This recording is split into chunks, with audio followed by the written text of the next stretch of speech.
Terima kasih atas waktu yang telah diberikan kepada kami kelompok 9 selaku penyaji materi. Sebelumnya, Om Swastiastu. Assalamualaikum warahmatullahi wabarakatuh. Salam sejahtera bagi kita semua, salam harmoni. Yang terhormat Ibu dosen Made Ari Meitriana, SPD MPD, dan teman-teman sekalian di kelas 1C Pendidikan Ekonomi semester 1 Universitas Pendidikan Ganesha.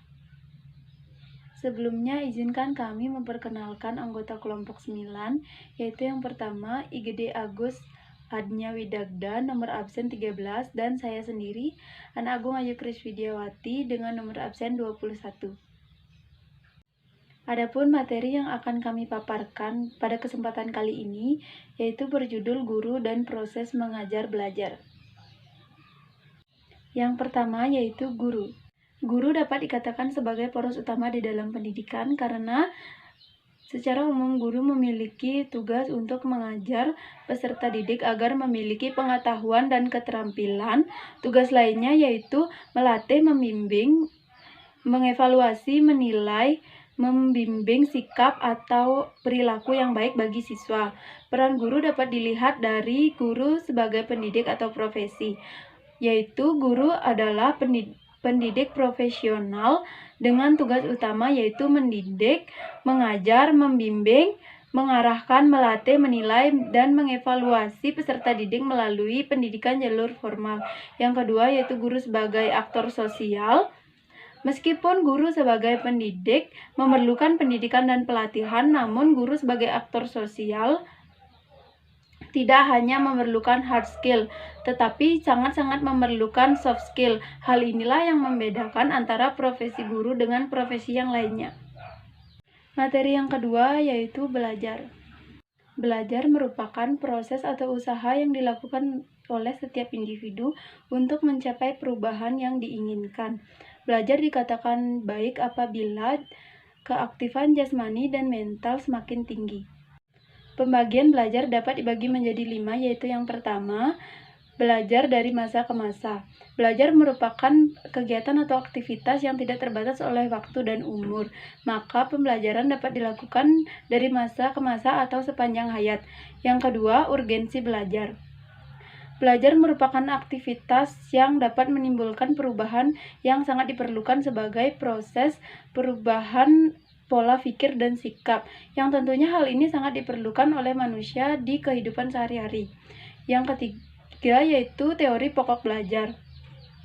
Hal ini memiliki tujuan utama untuk menjelaskan bagaimana proses pembelajaran. Selanjutnya yang keempat yaitu proses belajar. Hal ini direalisasikan dengan muncul perubahan hingga tercapai hasil-hasil tertentu yang diinginkan.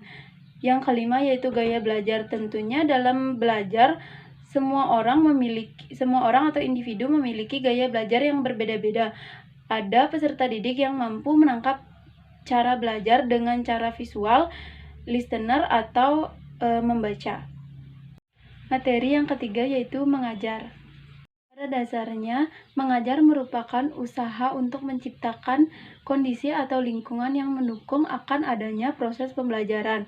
Dapat dikatakan mengajar merupakan upaya untuk menciptakan lingkungan yang kondusif untuk melaksanakan pembelajaran bagi siswa. Kondisi itu diciptakan sehingga mampu mendorong perkembangan secara rohani, jasmani, dan mental peserta didik. Materi selanjutnya, paradigma mengajar. Konsep paradigma dalam konteks pengajaran mengkombinasi berbagai kompleksitas relasi antara formulasi abstrak, aktivitas praktis, dan konteks kultural yang selama ini telah mendasari aktivitas pengajaran itu sendiri. Tahap-tahap dalam mengajar ada 3. Yang pertama, tahap permula pra-instruksional. Yang kedua, tahap pengajar instruksional.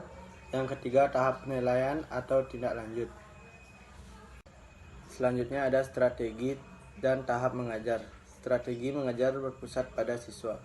Strategi mengajar merupakan keseluruhan metode dan prosedur yang menitik beratkan pada kegiatan siswa dalam proses belajar mengajar untuk mencapai tujuan tertentu. Adapun pembagian paradigma, yang pertama pengajar sebagai komunikasi, yang kedua pengajar sebagai seni, yang ketiga pengajar sebagai ilmu terapan, yang keempat pengajar sebagai sistem, yang kelima pengajar sebagai praktik reaksi, yang keenam pengajar sebagai kompetensi. Baik, sekian pemaparan materi yang dapat kami sampaikan. Kami mohon maaf apabila ada kesalahan atau kekurangan dalam menyampaikan materi. Atas perhatiannya kami ucapkan terima kasih. Om Santi Santi Santi Om.